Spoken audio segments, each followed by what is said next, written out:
गवाहों का बादल। फैनी क्रॉस्बी एक ऐसी महिला जिन्होंने आंखें ना होने के बावजूद भी अनेकों मसीही गीत और नगमे लिखे। उन्होंने छोटी सी उम्र में ही हजारों गीत लिखे हैं। उन्होंने कहा था कि यीशु उनका उद्धार करता है, इसलिए वह बस उसकी महिमा में ही गीत लिखेंगी, और इस तरह वह अमेरिका की महान मसीही गीतकार बनी। फैनी का जन्म सन 1820 में न्यूयॉर्क के एक छोटे से कस्बे साउथ ईस्ट में हुआ। उनके पिता का नाम जॉन और माता का नाम क्रॉस्बी था। उनको लोग प्यार से फैनी कहकर बुलाते थे। उनके माता पिता बहुत गरीब थे, लेकिन फिर भी फैनी के जन्म के समय उन्होंने बहुत पैसा खर्च कर उनके जन्म की खुशियां मनाई थी। वे इतने गरीब थे कि उनके लिए रोजी रोटी कमाना भी मुश्किल हो गया था। उनके जन्म के समय उन्हें अक्सर ऐसा महसूस होता था कि जैसे एक दिन उनकी लड़की एक महान व्यक्तित्व वाली महिला बनेगी। जब फैनी 6 हफ्ते की थी, तभी से उनकी आंखों में कंजक्टिवाइटिस रोग के लक्षण दिखाई देने लगे थे। धीरे धीरे इस रोग के कारण उनकी आंखों की रोशनी भी जाती रही। यह देख उनके माता पिता बहुत दुखी थे। वे बहुत गरीब थे, इसलिए वे उनके इलाज का खर्चा नहीं उठा सके थे। अयोग्य चिकित्सकों का इलाज उस लड़की को हमेशा के लिए अंधा बना सकता था, और हुआ भी यही। उनके परिवार की खामोशी उनके माता पिता की असमर्थता को बयान कर रही थी। फैनी के पिता बहुत मेहनती थे। ऐसे ही मेहनत मजदूरी करते करते वह एक दिन फैनी और उसकी माँ को अकेला छोड़कर चल बसे। फैनी की माँ को आशा थी कि वह स्वर्ग में उनसे अवश्य मिलेगी। फैनी के पिता की मृत्यु के बाद उनकी माँ एक धनी परिवार में नौकरी करने लगी और फैनी की देखभाल के लिए उन्हें उसकी दादी के पास छोड़ आई। इन दुखों के बावजूद भी फैनी की माँ का परमेश्वर पर अटूट विश्वास था। जीवन के शुरुआती 5 साल फैनी अपनी दादी के यहाँ रही। उनका अपनी दादी से बहुत लगाव था और वह उन्हें बिल्कुल छोड़ना नहीं चाहती थी। आंखें ना होने के कारण उनकी दादी उनकी आंखों की रोशनी थी। वे अक्सर फैनी को संसार के रंगों, पक्षियों, जानवरों और मौसमों के बारे में बताया करती थी। फैनी में किसी चीज को छूकर या सूंघकर महसूस करने की अद्भुत क्षमता थी। उनकी माँ जब उनकी अपंगता को देखती तो बहुत रोती थी। भविष्य में उनका क्या होगा, कौन उनका सहारा बनेगा, यही दुख उन्हें अंदर ही अंदर खाए जा रहा था। फैनी की दादी हमेशा उन्हें बाइबल की कहानियां सुनाया करती थी। वह उन्हें चर्च ले जाती और प्रार्थना करना भी सिखाती थी। अब वह अपने चर्च के क्वायर समूह में भाग लेने लगी थी। वह बहुत चुप रहने वाली लड़की थी। चर्च में हो रहे प्रचार को वह बड़े ध्यान से सुनती। परमेश्वर ने उनके अंदर गाना गाने का एक गुण दिया था। उन्हें संगीत से बहुत लगाव था और गाना भी बहुत अच्छा गाती थी।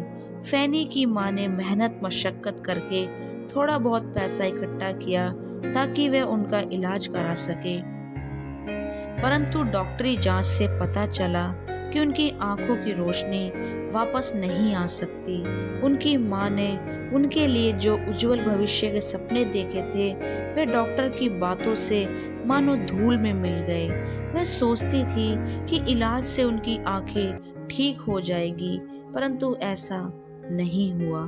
फैनी का जीवन उनकी आंखों की रोशनी चले जाने से अंधकार से भर गई, लेकिन उनकी दादी को हमेशा उनके जीवन में एक चमकती हुई रोशनी के रूप में वह पली हुई थी।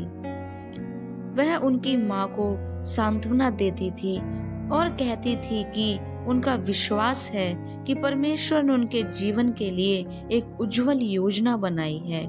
इसी दौरान उनकी माँ को एक दूसरे धनी परिवार में नौकरी मिल गई। उस धनी परिवार की महिला ने उन्हें रहने के लिए एक अलग कमरा दे दिया था। फैनी अपनी माँ के साथ उस नए घर में रहने लगी। वह चाहती थी कि वह सारी जिंदगी अपनी बेटों का सहारा बनकर रहे। उस घर में रहते रहते फैनी धीरे धीरे अपने आस पड़ोस के लोगों से मिलने लगी और उनके साथ बाहर जाने लगी। अब तो उन्होंने पेड़ पर चढ़ना और घुड़सवारी करना भी सीख लिया था। वे अपनी अपंगता देखकर कभी कभी बहुत निराश हो जाती थी, परंतु उनकी माँ हमेशा उनके लिए प्रार्थना करती और परमेश्वर की योजनाओं के बारे में उन्हें बताती थी। वह जब भी प्रार्थना करती तो प्रभु से अवश्य पूछती थी कि उसने उसी के जीवन में ऐसा दुख क्यों दिया।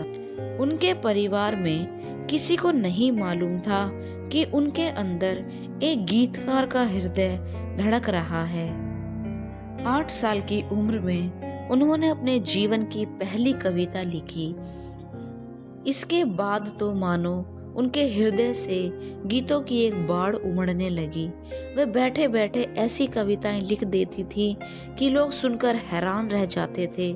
इसी बीच उन्होंने बाइबल की नए नियम की चारों पुस्तकों, भजन संहिता, सबोपदेशक और नीति वचन का गहराई से अध्ययन किया। उनकी माँ ने जब उन्हें एक स्कूल में दाखिला कराया तो ठीक से ना पढ़ पाने के कारण उन्हें जल्दी ही स्कूल से निकाल दिया गया। इस प्राकृतिक त्रासदी को महसूस करते हुए उन्होंने बहुत से प्रोत्साहन और सांत्वना देने वाले गीत लिखे और जगह जगह जाकर पीड़ितों की मदद की। फैनी ने अपने जीवन में बहुत दुख, परेशानी और गरीबी देखी थी, इसलिए उनके गीतों में ज्यादातर गरीबी को लेकर ही गीत लिखे थे। गरीब होने के बावजूद वह कभी निराश नहीं हुई और गीत में नगमे लिखती रही। इससे उन्हें बहुत प्रसिद्धि मिली। आज भी जब हम उनके बारे में पढ़ते हैं तो हमें भी संघर्षों से जूझने की प्रेरणा मिलती है। लोगों ने सोचा था कि उनके जीवन में कोई आशा नहीं है, वे आंखें ना होकर भी क्या करेंगी, परंतु तभी परमेश्वर ने उनके जीवन में अद्भुत काम किया। उन्होंने उन्हें गीतों को लिखने की वो प्रतिभा दी जिसका उस समय कोई सानी नहीं था।